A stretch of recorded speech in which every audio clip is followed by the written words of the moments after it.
ओम शांति। रूहानी यात्रियों ने ये गीत सुना। तुम बच्चे हो रूहानी यात्री। वह जो यात्रा पर जाते हैं उनको कहा जाता है जिस्मानी यात्रा। वह जिस्मानी यात्री, वह जिस्मानी यात्रा भी आधा कल्प चलती है। जन्म बाय जन्म तुम यात्राएं करते रहे हो। वह जिस्मानी यात्राएं करके फिर भी लौटकर घर में आ जाते। तुम्हारी यह है रूहानी यात्रा। वो लोग जिस्मानी यात्रा करके फिर घर लौट आते हैं। तुम्हारी यह है रूहानी यात्रा। वह होते हैं जिस्मानी पंडे, तुम हो रूहानी पंडे। तुम पंडों का उस्ताद कौन? बाबा कहे तुम पंडों का उस्ताद कौन है? निराकार परमपिता परमात्मा। उनको कहा जाता है पांडव सेना का आदि पिता। तुम जानते हो हम देह अभिमानी थे, अभी बाप आकर देही अभिमानी बनाते। इस यात्रा पर सबसे पहली धारणा देही अभिमानी बनने की है। आत्माओं को वापस घर ले जाने के लिए देही अभिमानी बनना है। अब तुम रूहानी यात्रा पर हो, इसमें कर्मेंद्रिय की बात नहीं रहती। कोई हाथ पैर चलाने की बात नहीं रहती। यात्रा पर हमेशा पवित्र रहते हैं, फिर लौट कर आते हैं तो विकारी बन जाते। वहां पवित्र रहते, फिर लौट कर आते हैं तो विकारी बन जाते। यात्रा पर जाना भी गृहस्थियों को है। निवृत्ति मार्ग वास्तव में गृहस्थ धर्म से न्यारा है। यात्रा पर ले जाने वाले हमेशा ब्राह्मण होते हैं। इसीलिए इस रूहानी यात्रा पर भी चलने वाले हम ब्राह्मण हैं। गीत भी है, 4 धाम में फेरा किया परंतु फिर भी बाप से दूर रहे। अब बाप यात्रा पर ले जाने के लिए तुमको पवित्र बनाते हैं। मुक्ति धाम, जीवन मुक्ति धाम में ले जाएंगे। फिर इस पतित दुनिया में आना ही नहीं है। वो तो लौट कर वापस आते। इस यात्रा पर से हमें वापस यहां नहीं आना है। वह जिस्मानी तीर्थ करके फिर लौट आते हैं। आकर गंदे धंधे करते हैं। यात्रा पर क्रोध की भी मना करते हैं, क्रोध भी नहीं करते। खास वह टाइम पतित नहीं बनते हैं। 4 धाम की यात्रा करने में कितना टाइम लगता होगा लोगों को? 4 धाम की यात्रा करने में 3-4 मास लग जाते हैं। अभी तुम जानते हो हम आत्माएं जा रही है। बाप का फरमान है जितना हो सके मेरी याद में रहो। यह है मुक्ति धाम की यात्रा। इस यात्रा पर बाबा की याद में रहना है और मुक्ति धाम की ये यात्रा है। तुम वहां जा रहे हो, वहां के रहवासी हो। बाप रोज रोज कहते हैं मुझे याद करो तो विकर्म विनाश होंगे। और तुम आगे जाते रहेंगे। घर बैठे तुम ये यात्रा करते हो तो वंडरफुल यात्रा हुई ना। घर बैठे बैठे ये यात्रा करते हैं तो वंडरफुल यात्रा हुई ना। योग अग्नि से सब पाप कटते हैं। इस यात्रा पर योग अग्नि से सब पाप कटते हैं। आधा कल्प तुमने जिस्मानी यात्राएं की है। पहले अव्यभिचारी यात्रा थी, फिर व्यभिचारी यात्रा हुई। पूजा भी पहले शिव की करते हो, फिर ब्रह्मा विष्णु शंकर की, फिर लक्ष्मी नारायण आदि की। अभी तो देखो किसकी किसकी पूजा करते हैं। कुत्ते, बिल्ली, ठिक्कर, बित्तर आदि सबको पूजते रहते हैं। बाप समझाते हैं, बच्चे ये सब है गुड़ियों की पूजा। शिव बाबा के और देवी देवताओं के ऑक्यूपेशन को जानते नहीं है। गुड़ियों का ऑक्यूपेशन होता ही नहीं है। गुड़ियों का कोई ऑक्यूपेशन नहीं होता है। शिव बाबा के ऑक्यूपेशन को न जानना वह जैसे पत्थर पूजा हो गई। फिर भी कुछ न कुछ मनोकामना पूरी होती है। गुड़ियों की पूजा करते रहे, फिर भी बाबा कहे कुछ न कुछ मनोकामना पूरी होती है। सतयुग में जिस्मानी यात्रा होती नहीं है।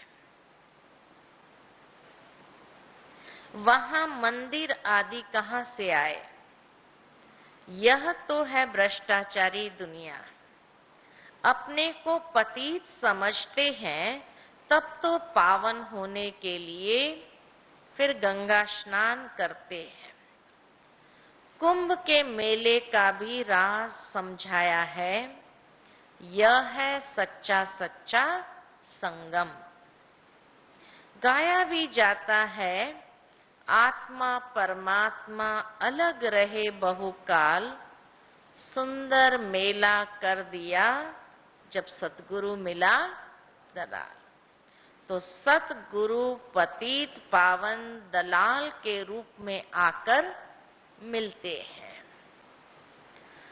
उनको अपना शरीर तो है नहीं। इस दलाल द्वारा तुम आत्माओं की अपने साथ सगाई कराते हैं, अथवा बच्चों को अपना परिचय देते हैं। बच्चे, मैं आया हूं तुमको शांति धाम की यात्रा पर ले जाने के लिए। मुक्ति धाम की यात्रा है, शांति धाम की यात्रा। पावन दुनिया में ले जाने। बच्चे जानते हैं भारत पावन था, एक ही आदि सनातन देवी देवता धर्म था। आर्य धर्म नहीं था। सतयुग में कोई आर्य धर्म नहीं था।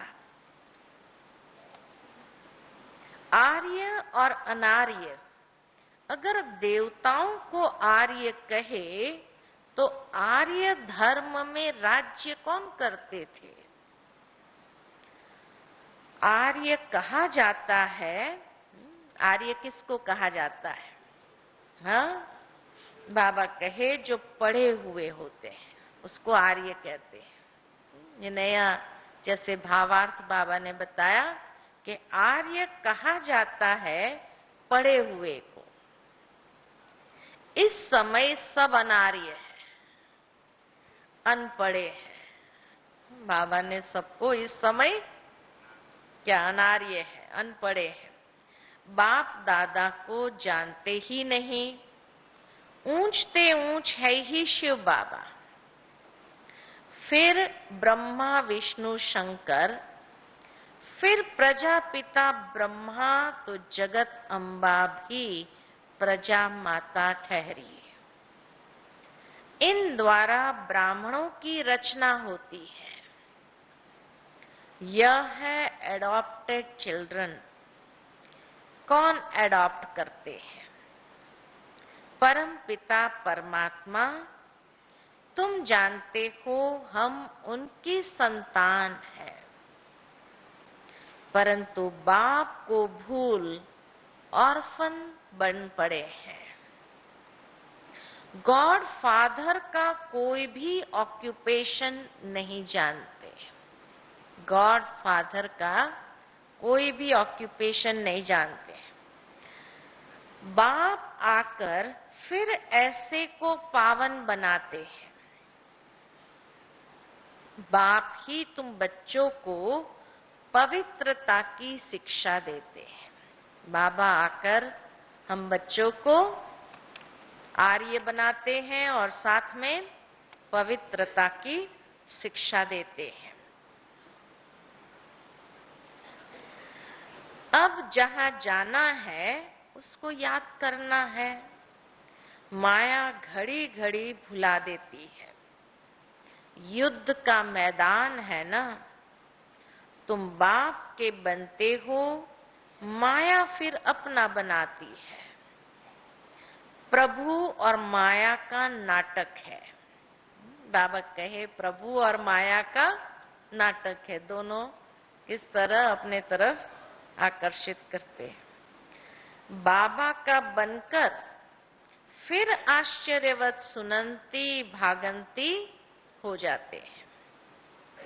माया भी बड़ी पहलवान है। माया भी बड़ी पहलवान है। ये बुद्धि योग बल की युद्ध बाप के सिवाय कोई सिखला न सके। बुद्धि योग बल के युद्ध कोई सिखा न सके। बाप के सिवाय कोई सिखला न सके। सर्वशक्तिमान बाप से योग लगाने से ही ताकत मिलती है। तुम जानते हो अब पवित्र बन फिर वापस घर जाना है। यहाँ पाठ बजाने के लिए ये शरीर लिया है। हमने 84 जन्म पूरे किए हैं। यह है पिछाड़ी का छोटा सा महान कल्याणकारी युग। यह है पीछे का छोटा सा महान कल्याणकारी युग। तुम सब ज्ञान गंगाएं ज्ञान सागर से निकली हो। बाप कहते हैं बाप को याद करते रहो तो क्या होगा? बाप को याद करते रहो तो तुम्हारी आयु भी बढ़ेगी और भविष्य 21 जन्म के लिए भी तुम अमर बनेंगे। आयु भी बढ़ेगी और अमर बनेंगे। अकाले मृत्यु कभी नहीं होगी। समय पर आपे ही एक शरीर छोड़ दूसरा लेते हो। चलते चलते बाप की याद में रहना है। इस याद से ही तुम सृष्टि को पवित्र बनाते हो। बाप आए ही है पावन बनाने। सैपलिंग भी उनका लगेगा जो देवता थे, अब शूद्र बने हैं और धर्म में भी कन्वर्ट हो गए हैं। वह सब निकलते आएंगे। सबके अपने अपने सेक्शन है। वहां सबके अपने अपने सेक्शन है। यहां भी सबकी अपनी रस्म है। यह आदि सनातन देवी देवता धर्म का सैपलिंग लग रहा है। जो पहले ब्राह्मण बने थे वही आएंगे। ब्राह्मण बनने बिगर देवता बन नहीं सकते। ब्रह्मा का न बने तो शिव बाबा से वर्षा पा नहीं सकते। जो देवता धर्म के हैं वह ब्राह्मण धर्म में जरूर आएंगे। जो देवता धर्म के हैं वही ब्राह्मण धर्म में जरूर आएंगे। अभी तुम कांटों से फूल बने हो, कोई को दुख नहीं देते। सबसे बड़ा दुश्मन है कौन? रावण।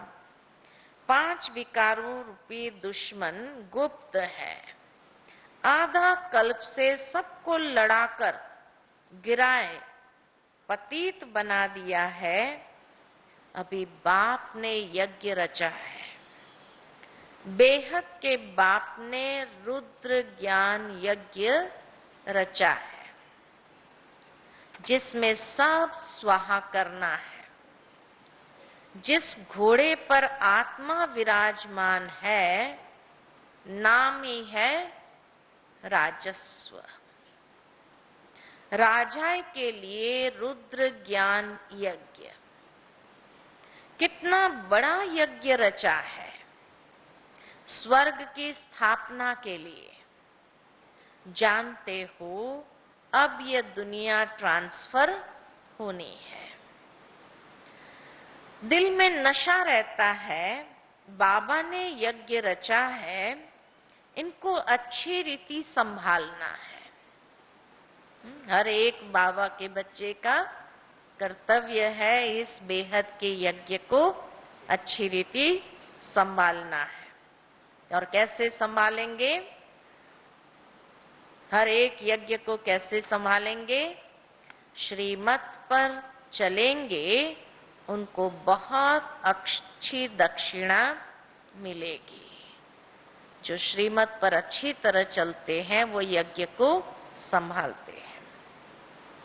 यज्ञ की अच्छी संभाल करते हो तो तुम विश्व के मालिक बनते हो। जिस जागीर के लिए तुमने आधा कल्प धक्का खाया है, बाप आते हैं देने तो ऐसे बाप को फिर फारगती दे देते। बाप वंडर खाते हैं। सजनिया गाती थी आप पर बलिहार जाऊं, अब आया हूं तो तुम मेरे बनकर फिर फारगती दे देते हो। वह फिर ऊंच चढ़ने के बदले क्या होता है? नीचे गिर पड़ते हैं। कहा जाता है ना, चढ़े तो चाखे वैकुंठ रस, गिरे तो चकनाचूर। फर्क तो है ना, कहां प्राइम मिनिस्टर आदि और कहां गरीब भील लोग। तो अब पुरुषार्थ कर बाप से राजाई लेनी चाहिए। यह है रुद्र ज्ञान यज्ञ। इसमें नाम कृष्ण का डाल दिया है। भक्ति मार्ग के लिए ये सब चीजें शास्त्र आदि, भक्ति मार्ग के लिए ये सब चीजें शास्त्र आदि बने हुए हैं। भगवान तो एक ही है जिनको पतित पावन कहा जाता है।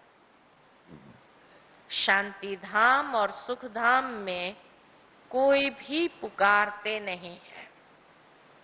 तो बच्चों को पूरा नशा चढ़ना चाहिए। यह है रुद्र ज्ञान यज्ञ। इनके बाद कोई यज्ञ नहीं रचा जाता। वह जिस्मानी यज्ञ रचते हैं आफतों को मिटाने लिए। बाप कितनी बड़ी आधा कल्प के लिए आफतें मिटा देते हैं। यह कोई साधु संत नहीं जानते। मुख्य गीता माता जो भगवान ने गाई, उसमें नाम कृष्ण का डाल दिया है। तो अब मनुष्य को सावधान करना है, क्योंकि उन्हों का बुद्धि योग कृष्ण से जुट गया है।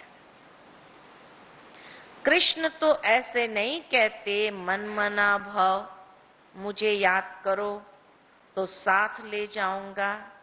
यह बाप बैठ यहां लायक बनाते हैं, सांवरे से गोरा बनाते हैं। तुम श्याम बन गए थे, बाबा फिर सुंदर स्वर्ग का लायक बनाते हैं। चलते फिरते बुद्धि में बाप को याद करना है। बस ये अवस्था जम जाए तो तुम्हारा कितना बेड़ा पार हो जाए। बाबा की याद जम जाए तो बाबा कहे बेड़ा पार हो जाए।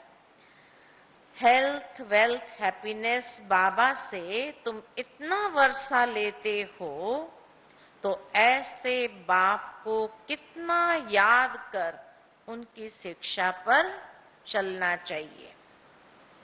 कांटों को फूल बनाना है, अभी तुम फूल बन रहे हो। यह बगीचा है, अभी है फॉरेस्ट ऑफ थॉर्न्स। अकासुर बकासुर ये संगम के नाम है। उद्धार तो सबका होना है। जो जितना पढ़ेंगे पढ़ाएंगे, श्रीमत पर चलते रहेंगे, बाप से 21 पीढ़ी का वर्षा पाएंगे। तुम सदा सुखी बन जाएंगे। अभी तुम्हारी 100% चढ़ती कला है, फिर कलाएं कम होती जाती। इस समय कलाएं बिल्कुल खत्म हो गई है। गाते भी है मैं निर्गुण हारे में कोई गुण नहीं। बाप को रहमदिल कहते हैं ना, कल्प कल्प संगम पर आते हैं। भारत स्वर्ग होगा तो सब सुखी हो जाएंगे। अभी बच्चों को श्रीमत पर चलना है, आसुरी मत पर नहीं। बाप कहते हैं मेरी सबसे जास्ती ग्लानि करते हैं, या तो कहते हैं नाम रूप से न्यारा है, तो फिर कण कण में कह देते हैं, या तो फिर कण कण में कह देते हैं। ये सब ड्रामा में नोंद है। तुम अब त्रिकालदर्शी बने हो और बाप को जान बाप से वर्षा ले रहे हो। अभी तो खूने नाहक खेल होना है। अभी तो बाबा कहे खूने नाहक खेल होना है। नाहक सब आफतें आएगी, कितने मरेंगे। भक्ति मार्ग में तो कितने देवियों के चित्र बनाते हैं, खर्चा करते हैं। देवियां बनाकर पूजा कर फिर डुबो देते हैं। तो गुड़ियों की पूजा हुई ना। काली का जैसे चित्र बनाते हैं, ऐसे कोई मनुष्य थोड़ी होते हैं। तुम यहां बैठे हो तो कहां हो? यात्रा पर हो। फिर से बाबा आदि की जो पॉइंट है, कहां बैठे हैं? यात्रा पर बैठे। ट्रेन पर बैठे भी रूहानी यात्रा पर हो। ट्रेन में बैठे हैं तो भी रूहानी यात्रा पर हो। बुद्धि यात्रा पर लगी हुई है। अगर बुद्धि योग लगा हुआ नहीं है तो वह टाइम वेस्ट हो जाता है। अगर बुद्धि योग यात्रा पर नहीं है तो टाइम वेस्ट हो जाता है। बाबा कहते हैं टाइम वेस्ट मत करो, टाइम वेस्ट नहीं करना है। तुम्हारा टाइम बहुत वैल्यूएबल है। सेकंड भी कमाई बिगर छोड़ो नहीं। बाप तो फुल पुरुषार्थ कराते हैं। बाबा ने विश्व को स्वर्ग बनाने के लिए यह यज्ञ रचा है। बाबा बाबा करते रहना है तो बेड़ा पार हो जाएगा। हम ब्राह्मण हैं, हमारे ऊपर बहुत बड़ी रिस्पॉन्सिबिलिटी है। बाप कहते बच्चे आत्म अभिमानी बनो, मनसा वाचा कर्मणा, किसी को भी दुख नहीं देना है। बहुत मीठा बनो, क्रोध से बड़ी डिससर्विस कर लेते हो। संपूर्ण तो कोई बने नहीं है, भूत बड़े खराब है। कोई भी भूत हो, बाबा कहे ये भूत बड़े खराब है। अच्छा, मीठे मीठे सिकिलदे बच्चों प्रति माता पिता बाप दादा का याद प्यार और गुड मॉर्निंग। रूहानी बाप की रूहानी बच्चों को नमस्ते, रूहानी बच्चों की रूहानी बाप दादा को याद प्यार, गुड मॉर्निंग और नमस्ते।